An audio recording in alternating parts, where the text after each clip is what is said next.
Hey Canucks fans, let's talk about the ideal D partner for Nate Schmidt.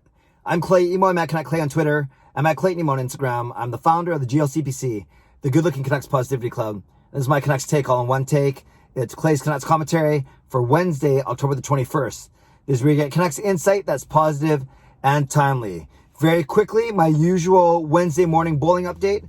I bowled well last night. I did a 193, 185, then a 160, and then a horrible 130. I must have been getting tired or something.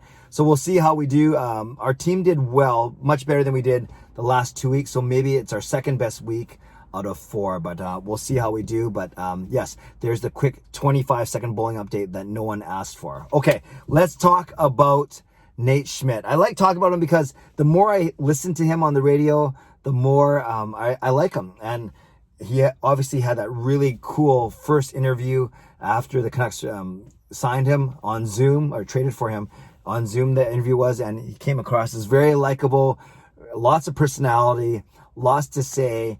It sounds like he's going to be fun in the dressing room, maybe get annoying at times, but in a good way. And I'm excited to see him on the ice. And we know that generally it was a really good deal for us. I don't worry the fact that maybe we could have squeezed more out of Vegas. The fact that we, relatively speaking, only gave up a third rounder for even a top pairing defenseman on some teams, like you might be on our team. That's what we're going to talk about today. I think that's a really, really good deal, and it's certainly a W for Jim Benning. And as we talked about here a lot, a much needed W, considering a lot of people, as I said, Mark Tanev, I was okay letting them go, especially for the money and the term that they got. To Foley, wondering what happened there, and Stetcher, as I learned more about the situation. It's really unfortunate that the Stetcher thing didn't work out, but Nate Holtby should be good. Jace Harlock, that was good. Signing Mott and Gaudette, that's good. And of course, this trade for Nate Schmidt. So we know that he can skate well. We know that he can move the puck. We know that he's a good passer.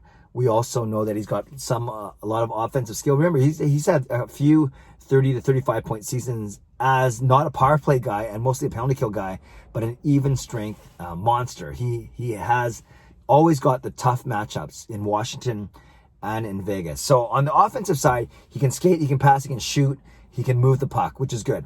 On the defensive side, he uses his feet, he uses his stick a lot. He's not the most physical guy, but he's got good movement, good positioning, and he uses his feet well. Like I said, his feet and his stick well, and because he's such a good skater. So he's not going to be the most massive, pummel someone in front of the net, but he is a guy who can use his speed to help on defense.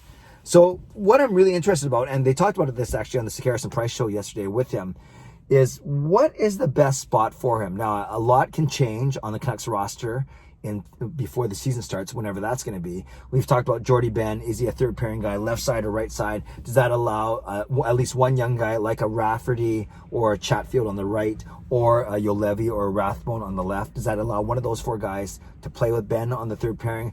Might the Canucks be also looking for another defenseman? But let's say right now, Nate Schmidt is penciled in on the right side. He's a left-hander who can play well on the right side. He can play both, but right now, I think it's safe to say we're looking at a top 4 of Hughes and Edler on the left, and Schmidt and Myers on the right. So then the question is, who do you want to see Nate Schmidt play with? But the answer to that question might not be the same as who should he play with. And let's talk about why.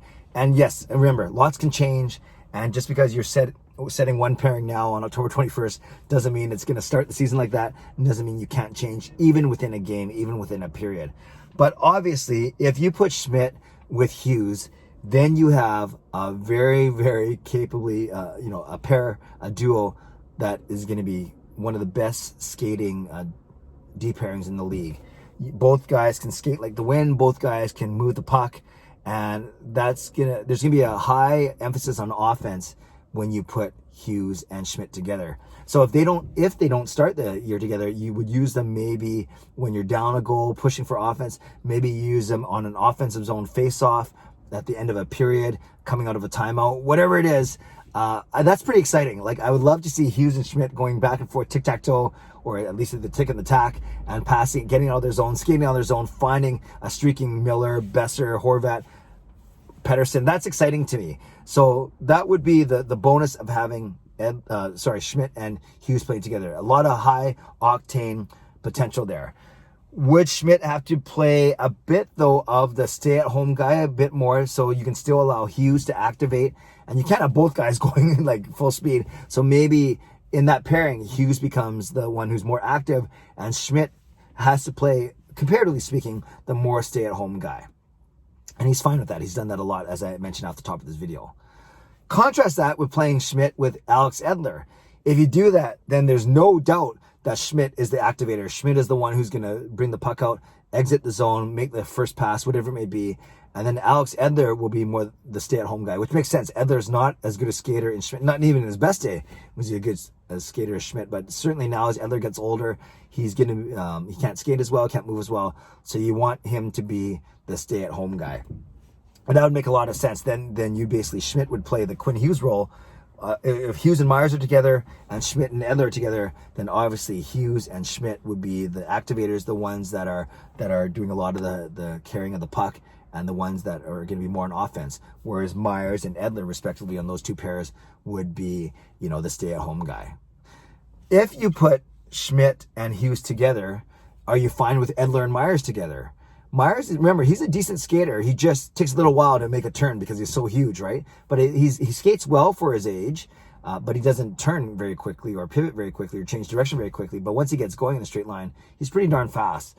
So Myers and Edler did play together a lot for last season, because for a lot of last season, you had Hughes and Tanev, Myers and Edler, and then a third pairing of Stetcher with one of Benner Fantenberg. So Myers and Edler did play together a lot. So I don't worry so much if you want to try and have a fun pairing of Hughes and Schmidt.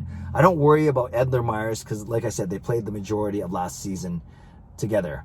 So I don't worry about that. And of course, if you split Hughes and Schmidt up, then you're splitting the really good skaters and the offensive-minded defensemen onto each pairing. So that means in your top four, you're always rolling one of Hughes or Schmidt out. So maybe that's a better way to balance it, to keep the opposing team on their toes, in that they're always, in top 4 minutes at least. They're not going to play an entire game, but you have power play, your penalty kill. But at least you're looking at one of Hughes or Schmidt for the majority of the time, as opposed to putting them together. And then that could be a scary pairing in a good way for us. But then you're kind of putting all your eggs in one basket, so to speak. Although Edler and Myers, like I said, are pretty good. So what would you do, Canucks fans? I think as I say this out, as I speak this out, I would save a Hughes-Schmidt pairing for when you need to. Like I said, power play, perhaps, maybe not so much because they usually go 4 forwards, 1D. But maybe when you're down a goal in the offensive zone face-off after a timeout, TV timeout, whatever it be, maybe. That's, I think, what I'd save Hughes-Schmidt for.